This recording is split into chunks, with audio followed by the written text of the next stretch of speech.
Hey, mamas, I'm Lacey, your lactation counselor, and you're listening to the Early Motherhood Guide podcast, where motherhood is simply supported.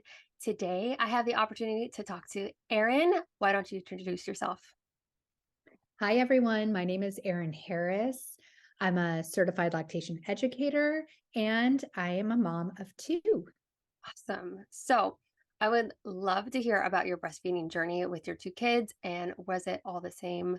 Was it similar experiences with having two kids?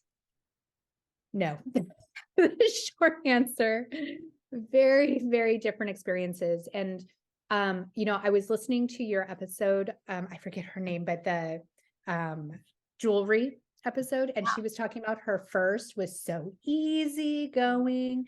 She traveled, she did all these things, and it was just easy. And that really wasn't my experience with either child, but it was definitely harder than I ever imagined. And so, yeah, my first, and I'm sure we'll get into this in more depth, but to summarize, very difficult start. But once we got going, we were off to the races, and she nursed till 4.5.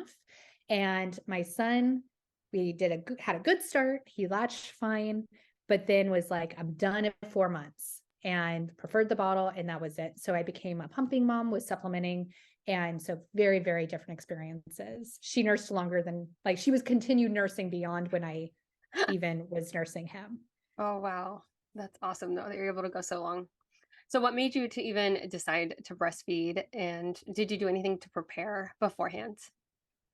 Yeah. I don't know. There wasn't like a first moment where I decided. I think I just kind of always knew. My mom nursed me, Nice. and I knew it was breast is best, right? So it just seemed like, oh, okay, that's what I'm gonna do. Um, and so I took the hospital course, and felt like, oh, they covered everything. Like they covered how it works, and we got our big doll and put it against our bodies with our clothes on, not in the dark like we would be doing at home.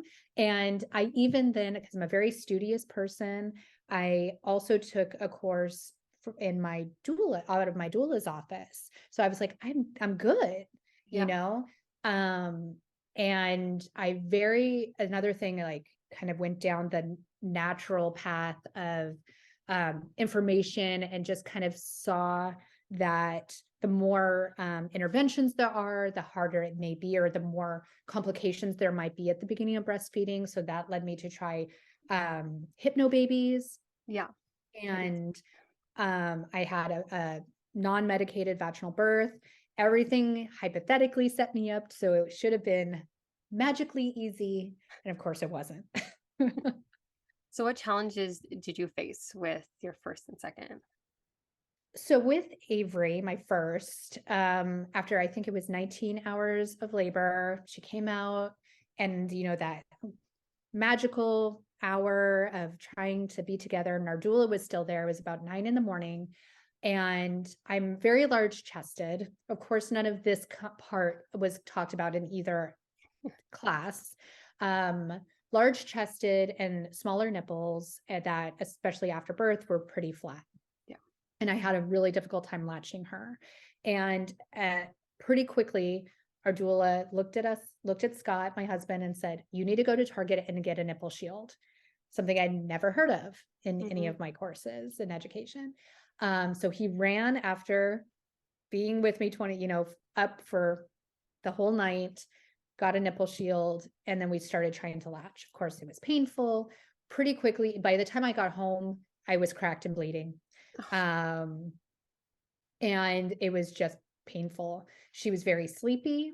And so it was not clear to me, they talked about how often they should eat, but it wasn't clear that you count from the beginning of a nursing session instead of the end. So at some point I called the lactation line at the hospital, which I had forgotten about too. My husband suggested it. And it had been, I think, 4 hours since she had last eaten. And from my memory, maybe it was just my hormones, but I felt like she had yelled at me. She was like, your child's probably starving. She's probably jaundice. You need to go to Target right now and she literally had me write down the formula to get. And this was from like the milk clinic at the hospital. And they had sent me home with a pump, a hospital grade pump, without any written instructions on when to do it, how to do it. I didn't have a pump bra yet. I didn't know what that was. So I'm like sitting there crying, holding my pump again, trying, and nothing was coming out. And that was my meltdown moment of I'm starving her. I don't know what I'm doing. It was terrible. And if it hadn't been for having my resource for my doula, who sent over a postpartum doula to help me and calm my fears and tell me she's not jaundice and she's gulping, she's getting something. I wouldn't be here. I wouldn't be sharing my story and my anything, because I would have gone to Target and gotten formula, and that would have been it. Yeah. But it was still very painful. And I didn't know again at the time that using the nipple shield made our nursing sessions longer. So I was in the chair for an hour at a time. Of course, then I was terrified, so overcompensated by pumping too much and got an oversupply that I then had to manage. And so, yeah, the first couple, even weeks and months of nursing her were very different than I expected. I thought you just walk out of the house and start magically nursing in front of everyone and it's beautiful. And it was not what we did. But thankfully, once we were able to get off the nipple shield, things regulated. I'm sure I think another question is coming up is work. So I'll get to that in a second, but that was kind of the start with her. Okay. Pretty traumatizing. And so in that way, I think there was sort of like a psychological clinging to nursing, because we struggled so much and then it was hard to let go of. Luca, he was quite easy in the beginning because I knew what I was doing. I was a pro. I was almost overconfident because I was like, "This is not going to pump with this kid. Like, we're going to latch." My daughter was still nursing. I was like, I'll get her to latch on first if I need to, draw out my nipple. But he was good. Yeah, the beginnings were with him. Obviously, going from 1 to 2 was a big jump, and there were other challenges. But with regard to nursing, we had it under control. So that was really good in the beginning. Wow, awesome. And then you did not nurse him nearly as long. So was there a challenge, or what made you decide to switch or wean at that point? That was a really hard time. That overall was probably, even after just sharing that story with Avery, Yeah. his weaning himself was even harder emotionally, Right. hormonally, because it happened so quickly. One thing with him in the beginning, or like even pregnancy, I told my husband, like, I had realized the pressure I had on myself with my daughter to exclusively nurse. And at some point with her, I think at 9 months or something, my freezer stash went bad somehow, like that. Yeah. And so I just couldn't keep up when she was away from me. And so I think we ended up using like 2 boxes of formula. But in my mind, I was terrified that she was going to get this one bottle and then never nurse again, which didn't happen. So I told him, like, we're going to have formula on hand this time. We're going to, it's not going to be, bottles all the time, but I'm not going to kill myself over this time.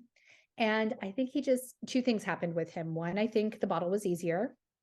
I think that also he's now my picky eater, and formula the bottles are easier and formula tastes the same all the time.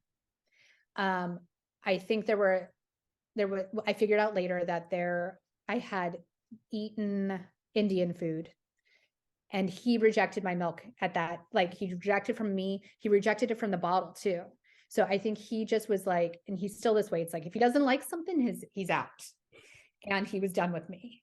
And so it's how we actually started co-sleeping, because the only way for a while he would nurse was sideline. I would literally, like, I would go to Target and go into the one like changing table room, like the family room with the booth, and lay down to side nurse him when we were out, because it's the only way he would do it. But then slowly he started rejecting that. And I just had to, it was such a cycle of, I would try to nurse, he would reject, then I would have to pump, then I would have to feed him the bottle. And oh my God, triple feeding is just the So much worst. work. It's so much work. I was effectively at this point, it was pre-COVID. So I was home alone with him and it was just too much. So I finally decided I'm going to pump through 4 times a day.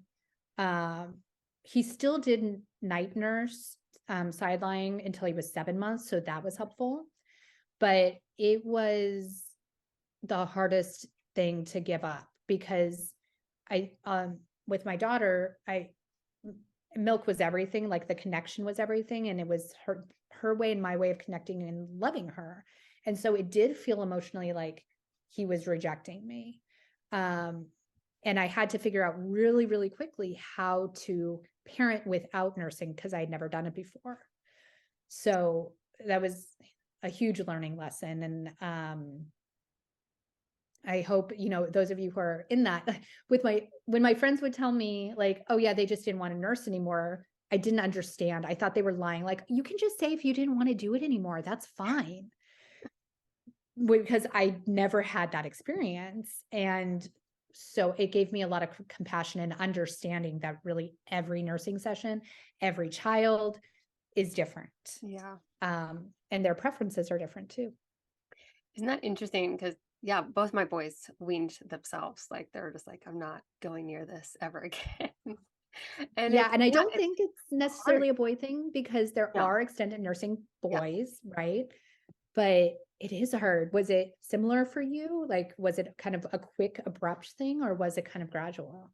With both, it was very abrupt. So I definitely agree. And it was it can just be that emotional, like I felt like a failure. I just felt like Mm-hmm. and you can't like force them to cooperate on that. So I definitely know how you feel on that.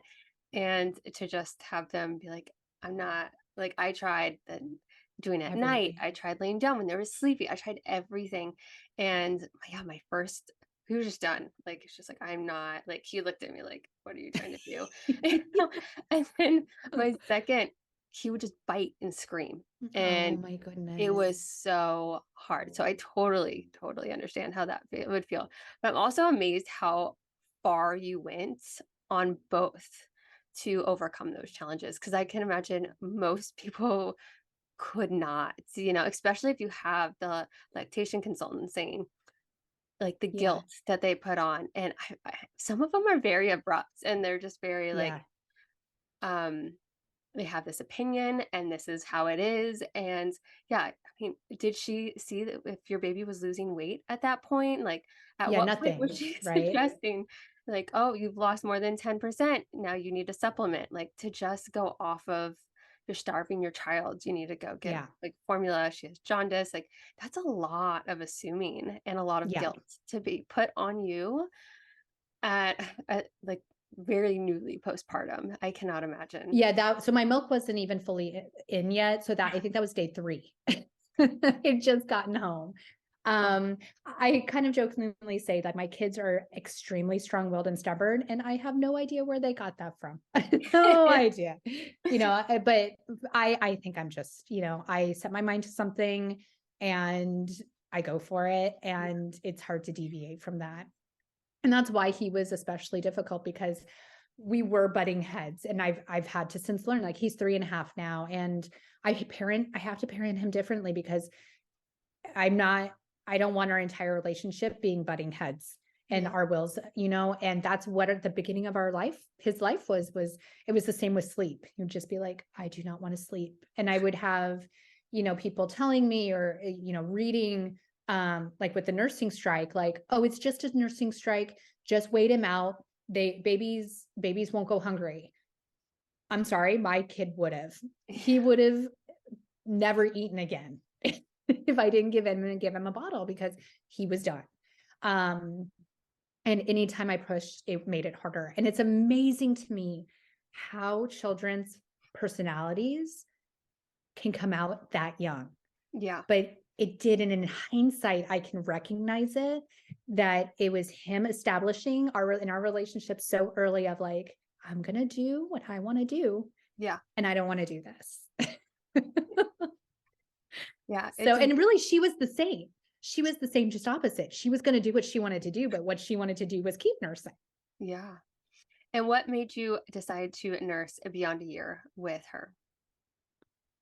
Um, so, we had such a struggle in the beginning, and then we got to 6 months because like, I think most first time moms that I meet and ask what your goal is, they say 6 months.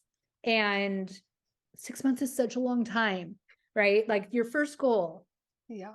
really, I tell everyone, is just latch. Your first goal should just get a good latch. From there, the rest will come, go day by day. But I got to 6 months and was so excited and proud. But we had finally, it was just kind of got easier, And so we continued on the first year. I was like, well, all right, let's make it to a year. And I remember going to, again, a thing at my doula's office center, like a mom group. And she was maybe 11 months. And I remember sitting there crying because I thought, like, excuse me, I had to stop. I Mm. thought that there was, I made it to a year. Now we have to wean. And I remember kind of crying, like, I am enjoying this finally. Why? And they were like, well, just don't stop then. And I was like, oh, I can do that. Okay. And so we hit a year. For me, though, the magic moment was somewhere within that, her first like month past a year. I thought, okay, well, I'll stop pumping when I'm away from her. Um, and then because she was a super easy eater, she transitioned to cow milk really easily. So I just thought, okay, when I'm away, she'll get something else and she'll just get milk with me. And that was a game changer because I realized I really hated pumping Yeah. and I hated the pressure of feeling like I have to get home to her all the time. And if I miss the feeding session, then I have to pump with her there. And with that gone, it was amazing. It was just cuddles, basically. Yeah. Right. And so then I felt like we could do that forever. Um, a couple other things I kept thinking, like milestones to hit when I would be ready to be done. She started going to daycare at a year. So of course got sick, All the time. really sick all the time. And she got especially really, really sick at Thanksgiving that year. So she was about 18 months. And I was so grateful I was still nursing Yeah. because she couldn't keep down food or water. She could only keep down milk. And so I was like, okay, this is why I kept going. And then the other big kind of milestone I had considered was teething. That again, it was really soothing for her for teething. So I thought, well, once she gets her molder, like all her teeth in, that would be a good time to stop. So it kept pushing. Yeah. We hit 2 years. Pretty quickly after that, I got pregnant and we nursed through my first trimester, but then my milk dried up. And I was okay with it though, because I had a full intention to wean or not sorry, relatch her Okay. because I didn't know how to parent without nursing. Yeah. Um, it was my go-to, my parenting tool. And also because she was older and I knew she would remember and she was such a mama's girl, I knew she was going to have a real hard time if I told her, no, you can't have this anymore, Yeah. but the baby gets it all the time. So I would tell her, the baby's going to bring back the milk. When the baby comes, he's going to bring it with him. And so that it would maybe get her excited about it. Yeah. So that was kind of our whole journey up until that point of just, it was just beautiful. I loved it. I loved every moment of extended nursing. And there at the beginning, I knew several other people who were still nursing, but slowly, each of them weaned. And I was kind of on this island by myself and didn't really know anyone. But I was okay with it because it worked for us. Yeah. Yeah, that's actually a really interesting tip because I was interested how you nursed through pregnancy, but then also how when you have one that will extend nurse, um, seeing the new baby, it could take those feelings of like this baby has taken away the one thing that I love and my connection with my mom. So I can Yeah. imagine that would be really hard and very helpful for moms that are tandem nursing or yeah, it does dry up. So like how was that breastfeeding when you did through that first trimester?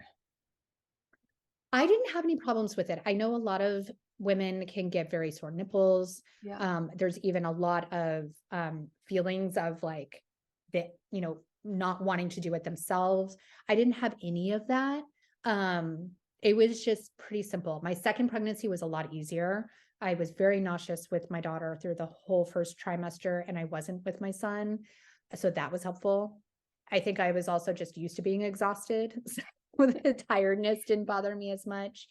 So yeah, we would just nurse. At that point, we were nursing in the morning at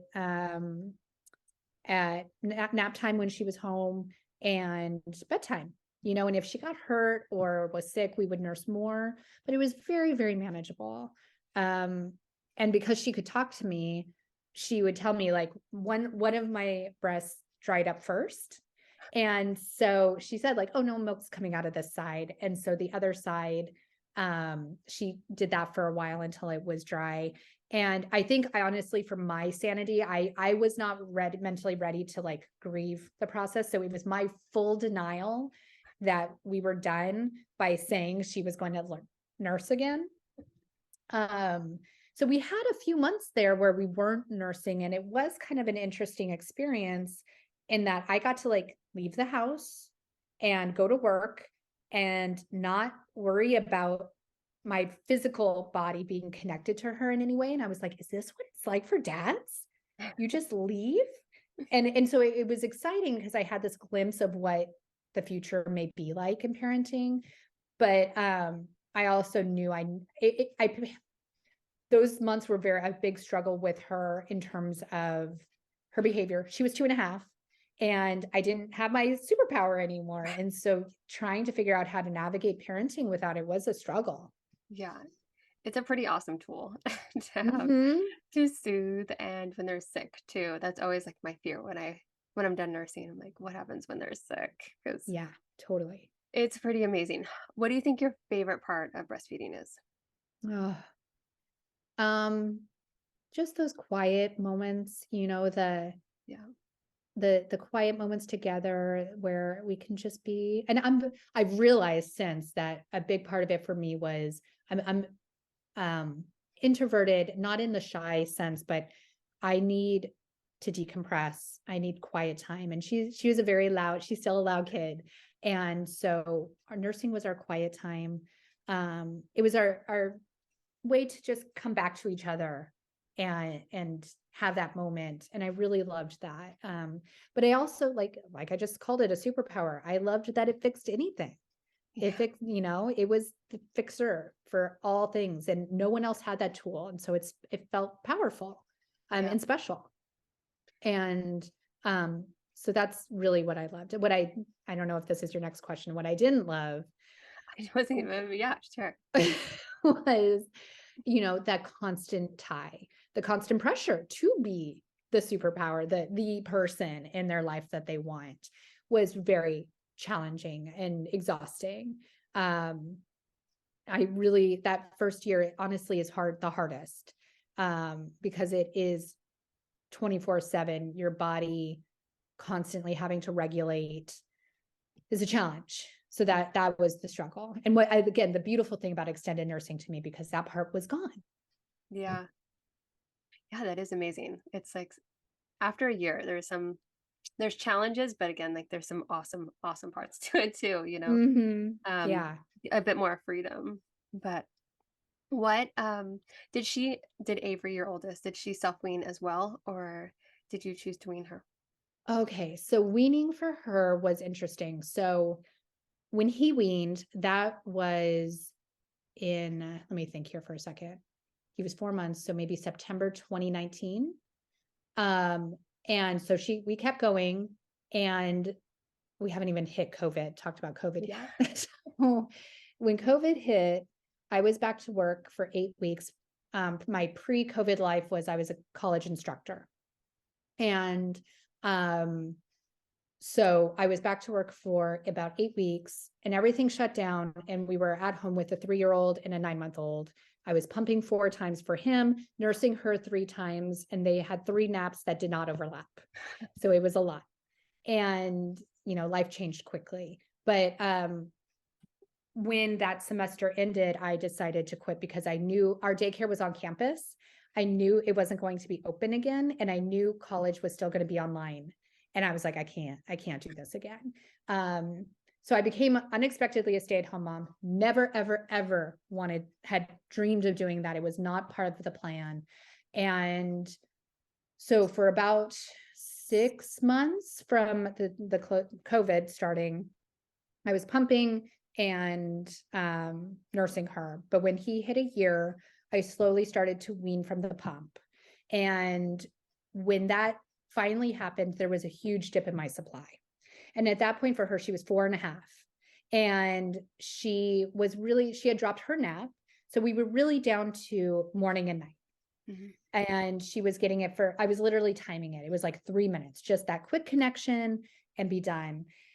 And it was a very beautiful but bittersweet experience with the weaning, because in some ways we had made we had made it, right? We had made it to the end, and she would have still kept going, honestly, but my body ended before she was done. One side, again, my lazy side, stopped first.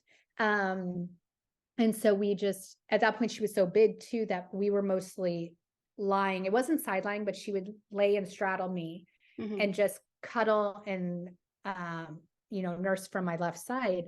And I started telling her, the milk is going to be gone soon. And you can keep nursing as long as you want, but one day it may just not be there. Or you can decide when you want to be done and be done that way. And it took us a couple weeks of, honestly, both of us having tears. She at some point started, after every nursing session, giving my boob a hug and a kiss, just in case the milk wasn't coming back the next time.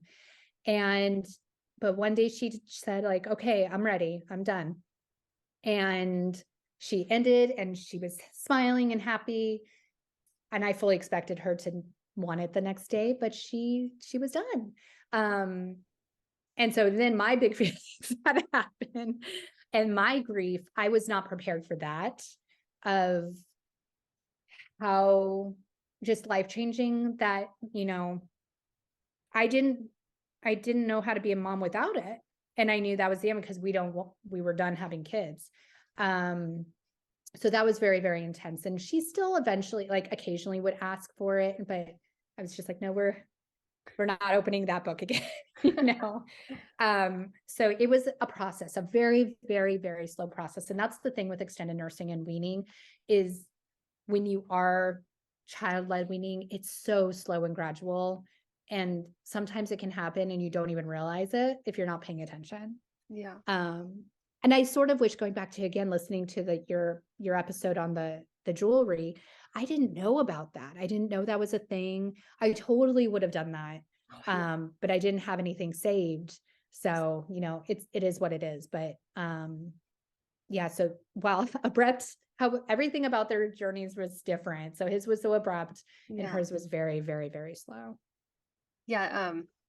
I love how gentle that weaning is, because yeah, they can be so different on how the nursing relationship ends, which again, same with me. Like they've all been different at different times, and whether it's with tears from both of us or one of us, or um yeah, my third was just very happy. So I feel like there was no, she's like, okay, and she was just done. So I got Yeah, really, that's really good. lucky. I got really lucky, and I know that. Um, but yeah, I love how gentle you talked her through that, and that's pretty amazing. Um, I mean, we were talking about that's episode 3 with Maria, the breastfeeding mama to breastfeeding CEO, with Yeah, she had debunking, an amazing story. doesn't she? Yeah, it's like my favorite episode.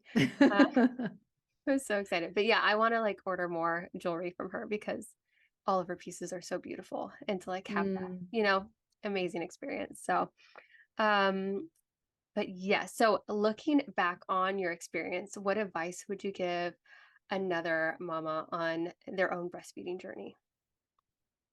Um, I would say, I mentioned this earlier, set your expectations. Don't look at months or even weeks, look at hours in the beginning. It's, and I talk, when I talk to extended nursing moms, I share this too, that it's all about prenatal education being the right information, because no one is going to make it to 2 years, which is now what is advocated for with the World Health Organization and the CDC, if you can't get past the first weeks. It's so vital. And quite honestly, the hospital information is not going to cut it, because and I, again, pre-mom, pre-COVID life, my expertise was communication, persuasion, public speaking. I know about, why you're going to give different information. And in hindsight, what I realized is the information that hospitals give you is to persuade you to nurse. They want to increase breastfeeding rates, right? Well, I already went in with the mentality of wanting to nurse, but for many, they may be going in unsure. You are not going to talk about cracked nipples to moms who aren't sure they want to breastfeed. Yeah. You're not going to talk about how to manage engorgement pain and clogged ducts and mastitis to moms who aren't sure they want to nurse, because they're going to be like, give me a bottle. What do you mean I have to be up every hour of the night? You're not going to talk about the realities. And so what I highly suggest is getting information that talks and speaks to how to navigate those big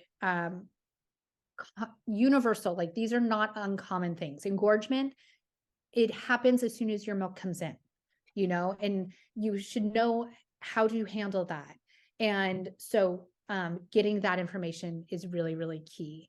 And whether that's speaking with two moms, well, you want to be careful. It's so hard speaking to other moms, because usually it just turns into horror stories, right? Or it's either like, oh, it was so easy, they just latched and it was fine. Or you hear my story, which is it was traumatizing and terrible. So, just getting factual information of, if this happens, then do this, is really, really, really important. And maybe that's reading books. A great online website is Kelly Mom. Yeah. Kelly Mom is fantastic. You can search anything breastfeeding related on there, and it's very informative and factual medical, without being scary. Yeah.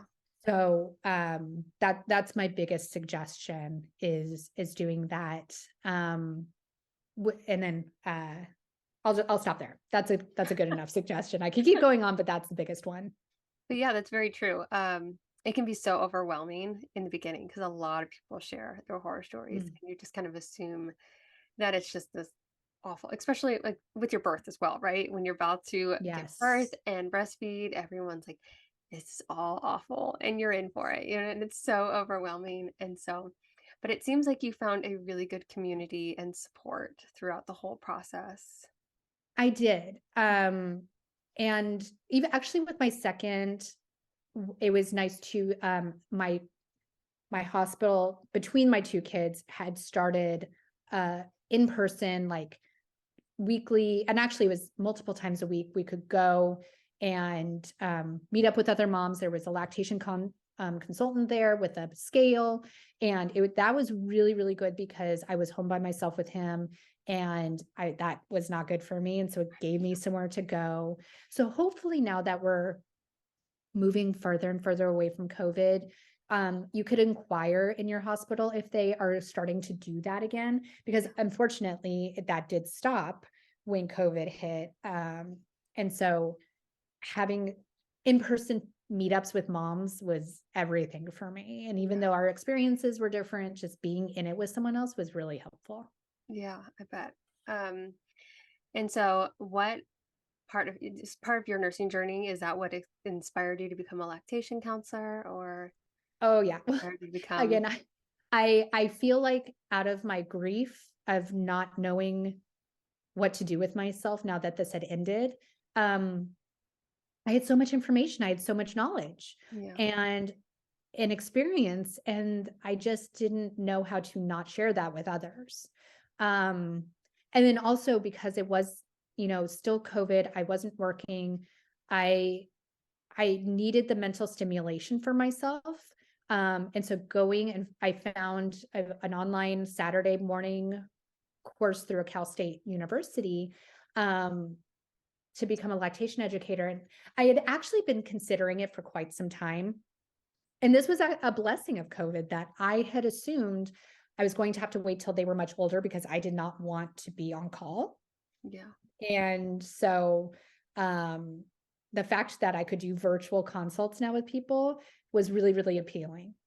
And, so I went back to school, and that was very therapeutic to, singing Itsy Bitsy Spider to my kids every day was just not cutting it. I felt so having almost the mental stimulation was more important to me than having physical exercise, because I just needed to think.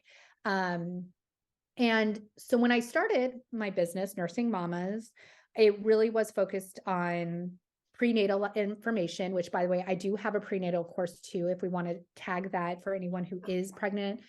It's good for your first time, but it's also really great if you struggled the first time and want a different experience, to go into it, because I hit all the things they don't talk about, basically, in a very factual way. But I started prenatal, and I was on Instagram doing interviews with people, and extended nursing kept coming up. And I did an interview with someone who had relactated. So she had nursed 4 kids, and she had relactated for an adopted child.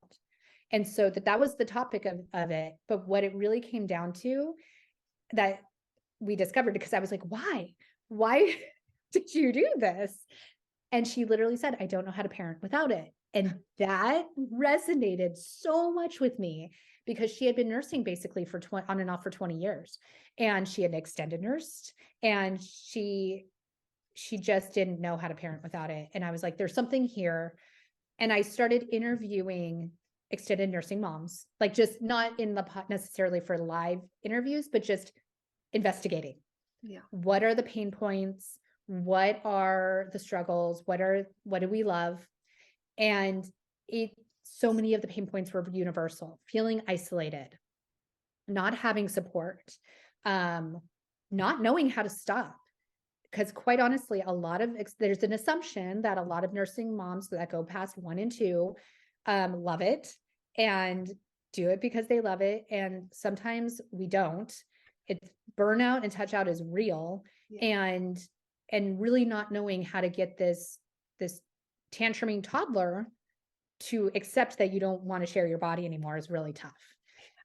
And so I saw, it was like a light bulb went off, and I had my own experience, and I was not finding this information anywhere else. Mm-mm. When I, searched Instagram for other people, there's millions of lactation experts, but no one really talking about, well, I lied. I found 2.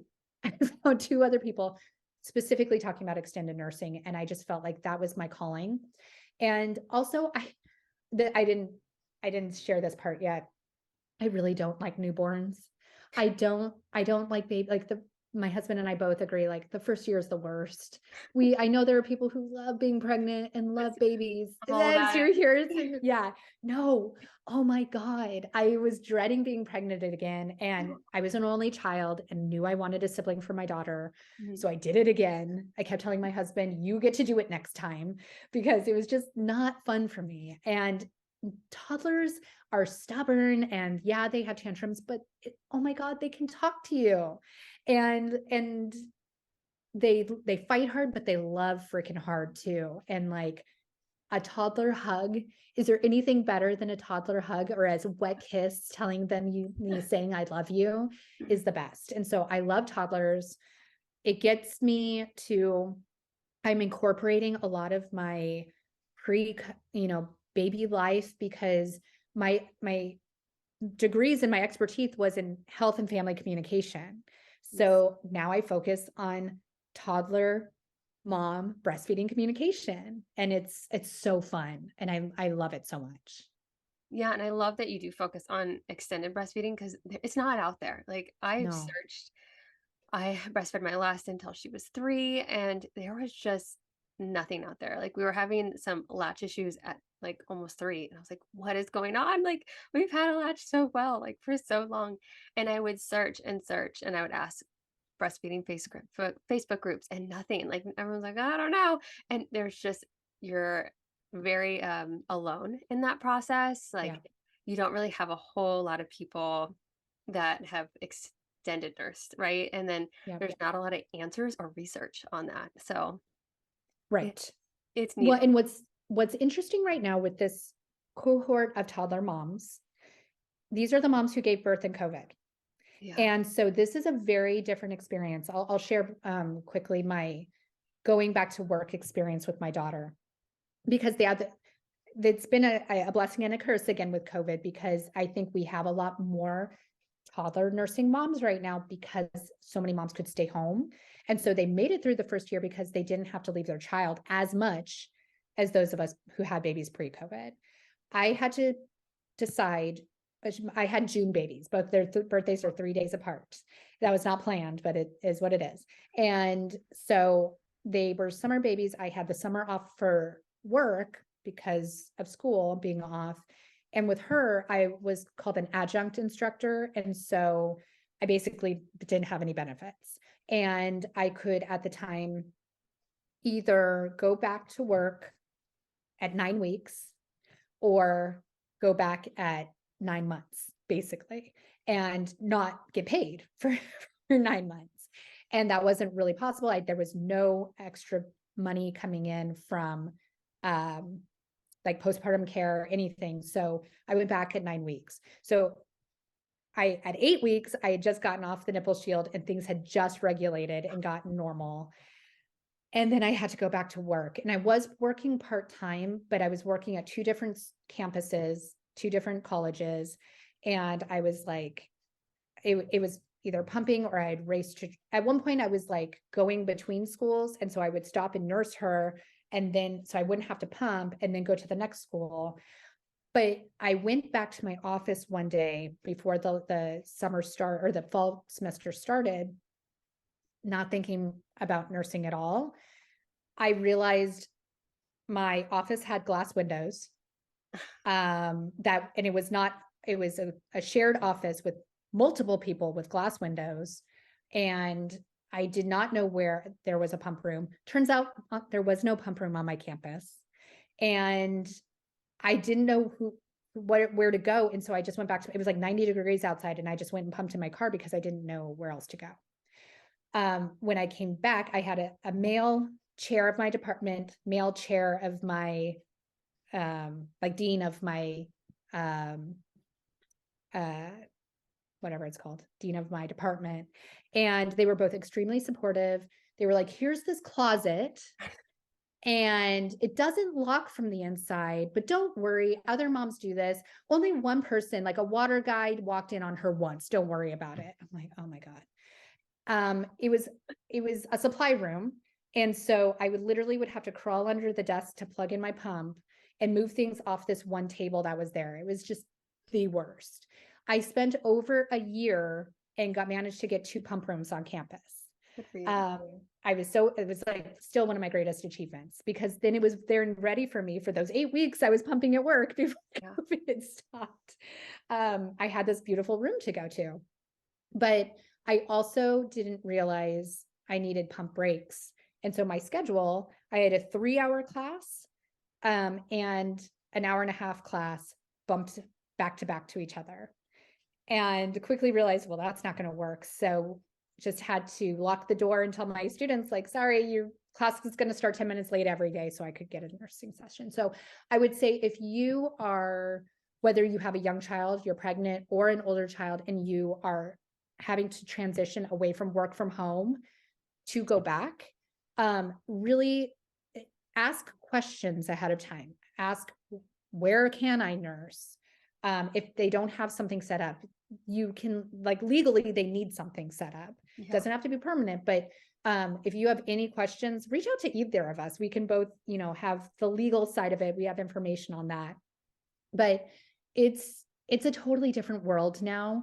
And if you can work from home with your newborn, do that. It's so much, well, it's easier in some ways, right? Because you can be there, you don't have to pump, but of course it's double duty. So it's not easy, but it can be easier if you can do that. Yeah, for sure. Holy cow. I can't imagine not having a lock on that door. Like, I don't mind nursing anywhere, like in front of anyone. But when it comes to pumping, I want a lock. I can't- Yeah, and I had a you sign. know. Well, I think it locked, but everyone had keys because it was a supply room. So anytime I heard someone walk by the office and I heard a jingling key because there were other offices around it, I was like, like totally freaked out Oh that blanket. someone was going to walk in. And I was not a subtle nurser or pumper. Like I don't, again, I'm large chested. So everything was off. Like shirt was off. Like the pumps were there. It was not, very attractive. Oh no. Walking on. I'm sure you still look beautiful no matter what. Oh, yeah. Well, maybe not, but whatever. It's fine. Nursing is beautiful. Pumping is not glamorous. I have a mama that has this photo of her, and she's like, her husband took a photo of her like as she's mid pump, and she still looks absolutely beautiful. But she thinks it's funny because her boobs were like a size I don't Yes. even know, but Monstrous. yeah, they were nursing boobs, and yeah, but she still Yes. looked absolutely beautiful. Mm. So as a lactation educator and counselor, what are some common misconceptions that you hear from new moms about breastfeeding? That is a great question. What can I Well, because I'm mostly in the extended nursing realm Mhm. now, I'll talk to some of those misconceptions is that you still have to nurse all the time. A big thing I talk about is the transition from on-demand nursing to a schedule or something where the kid doesn't have to be in complete control of when they nurse anymore. And that can be really, really hard after a year of anytime this kid even blinks, you're like, oh, it's time to nurse. And if you keep doing that, that is unsustainable. That will lead to burnout. And really, once they are on solids, and at a year, like my son was not on fully on solids at all. Avery was fine. Like it was easy to transition her like off the pump because she was not relying on breast milk at a year. Yeah. So this is not universal. It depends on your kid, what month it is. But by like 18 months, they should be pretty much, having 3 meals a day and 2 snacks, right? And so if you're nursing too much, that's going to limit that. And if you're struggling with the transition to food, it may be because they're getting too much milk and they're not hungry.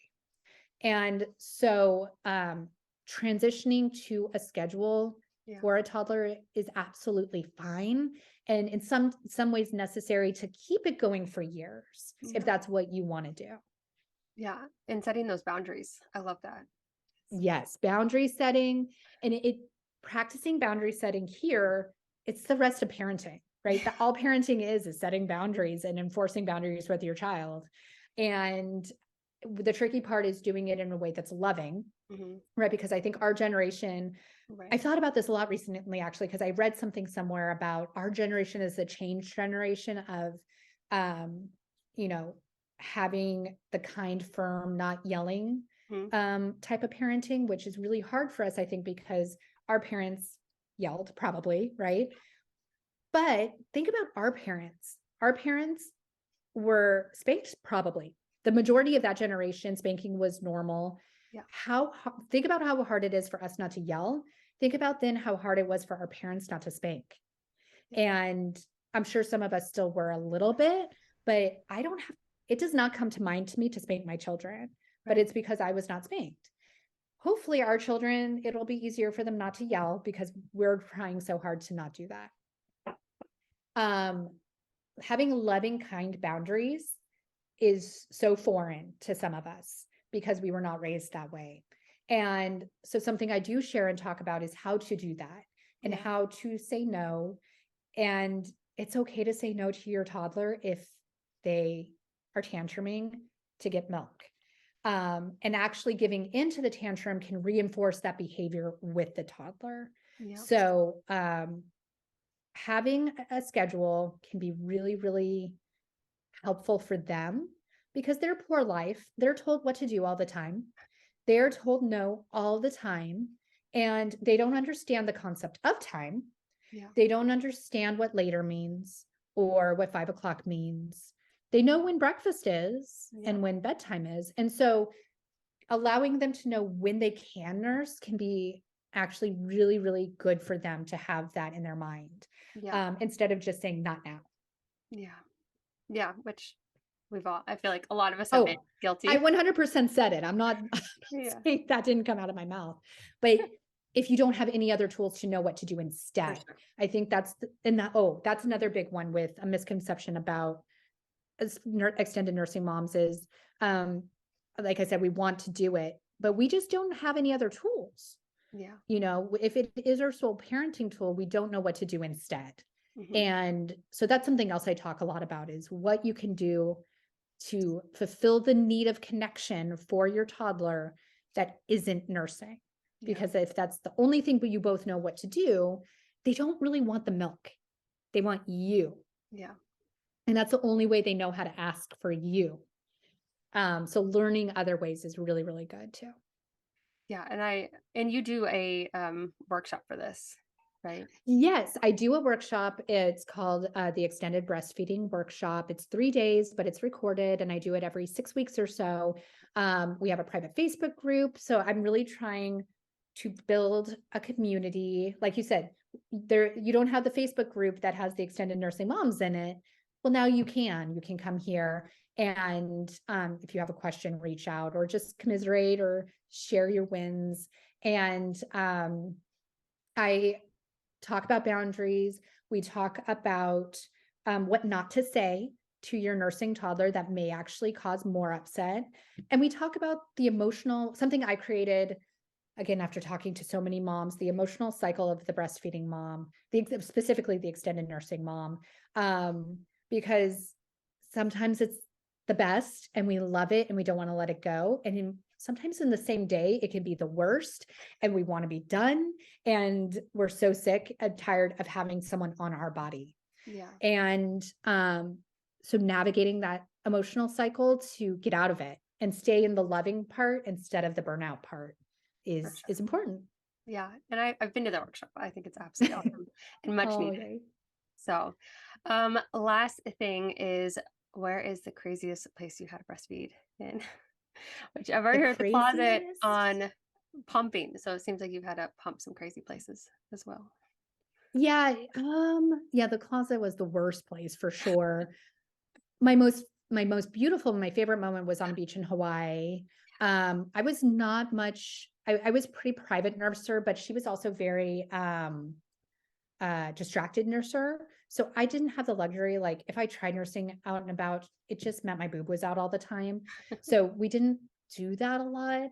I'm trying to even think. I mean, I was mostly just in my car, honestly. And I know for some people that sounds like terrible, but it worked for us. And it was our alone time. It was our special time. So it wasn't that I was trying to be like hiding. It was just what worked for both of us. Yeah. The craziest. I really honestly, I don't know because I was such a homebody. I didn't Yeah. go out a lot. So I don't know. Hawaii. I wish I had a better answer for you. Hawaii I guess sounds a plane. Oh yeah. Hawaii was amazing. Yeah, I nursed on the plane. That was pretty good too. For me, those were my big outings Okay. for that. Nice. Oh, I didn't share. So I didn't say much about tandem nursing. Can I finish with that? Yes. Yes. Because we did have 4 months of tandem nursing. Yeah. And um, what was funny was Avery actually initially forgot how to latch. And so I thought like, okay, maybe we are done. And if she asked to latch, I would let her and she'd be kind of like a guppy fish on my boob and she wouldn't suck. But then when she figured it out again, it was kind of off to the races. And she did kind of go back to on demand.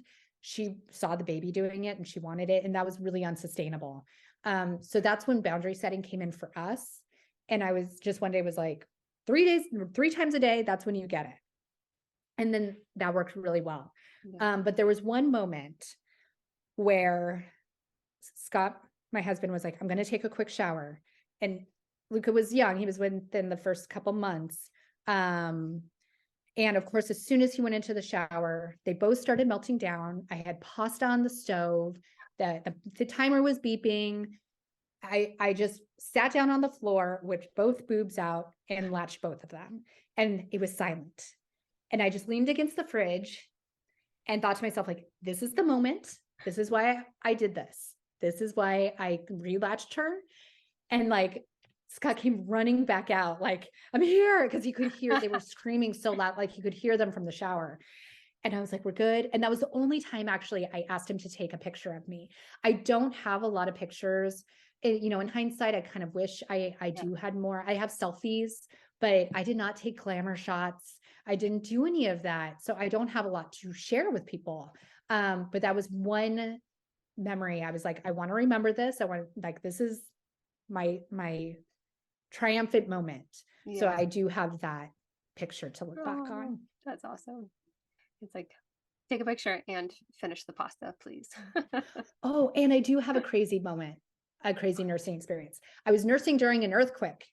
Oh, wow. Yeah. So it was 4th of July. I don't know if you remember that. It was, or maybe the day after, but 4th of Oh, July, I was leaning against a wall and I started feeling it. It was very subtle, but I was like, there is an earthquake. And so we like got under a table and I just kept nursing him. Like the kid was latched, he was good. And so I've like moved from a bedroom to under a table and I'm like, we got this. Okay. So that was yeah. probably the craziest moment for Oh, nursing for yeah. sure. And you still did it. I love it. Yeah. Not even unlatched, just we'll just Not leave even unlatched. He was like, I'm good to go. That newborn that. phase. Yeah, and that's having two. That's how you can just breastfeed and do everything else That correctly. is having two. Absolutely. I Yes. did not do that with the first. No. No. But walking around with the second, it's like a mandatory thing. Yes, it is. All right. So where can we find you? I'm on Instagram at erin.nursingmamas. So please come say hello. Let me know if you found me here. I'm in my stories regularly, like answering kind of questions and having themes. And, I hope especially if you're thinking about extended nursing or in the thick of it, come join. That's what all my content is.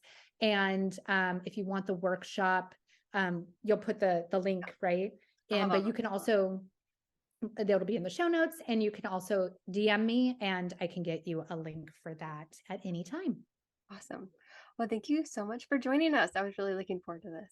Me too. It was so Yeah. good to talk with you. Yes. And thank you everyone for listening. I will see you next week on the Early Motherhood Guide podcast.